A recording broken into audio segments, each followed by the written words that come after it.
first met when she contacted me about my company, Pediatric Developmental Therapy, contracting with Longleaf to provide speech, occupational, and physical therapy services for some of the kids over there that might potentially need it. Then I had the privilege of working over there at Longleaf and working with Jill and her staff, and realized what a talent these people were, what all that they knew, and how much they were helping and changing the lives of the children over there at Longleaf who had reading problems and reading difficulties. And as that relationship grew and I grew to understand better what they were doing and how PTOT and speech therapies could support and help them over there, then I realized about that time how my daughter, who was actually born with a visual impairment, and so she's very, very low vision.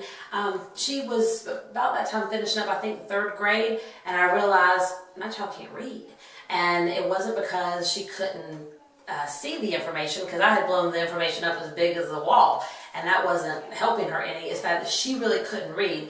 And so then she started with Jill in the Summer Academy, and because I was just like, Jill, help me, my child can't read. And she quickly figured out, hey, Hayden, there's some processes and stuff going on here with your little girl. And so she recommended some testing. We did some testing with her. She was right on the mark with every bit of that. We came to find out that Grace Gardner was actually she's now been diagnosed with dyslexia.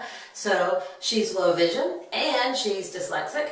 And honestly, that diagnosis right there has been the biggest gift of our life, and the fact that Jill was just on it and then was honest with me and told me the deal. And so then Grace Gardner started at Longleaf, and it was like, it was the first time my child has ever experienced any academic success. And from a mom who has worked with kids with special needs for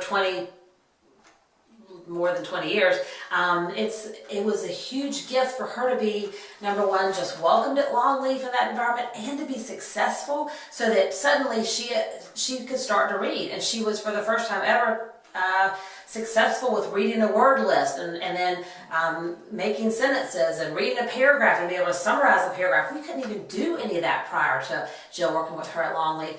And so then they also incorporated the Braille in with the curriculum that they do at Longleaf, the Orton-Gillingham approach, and it just, all the pieces came together. And Jill, and just her understanding and how she really looks at each child as an individual and figures out, this is what this kid as an individual needs. It just adapted the whole curriculum for Grace Gardner, and the staff over there did the same thing, and so it was perfect.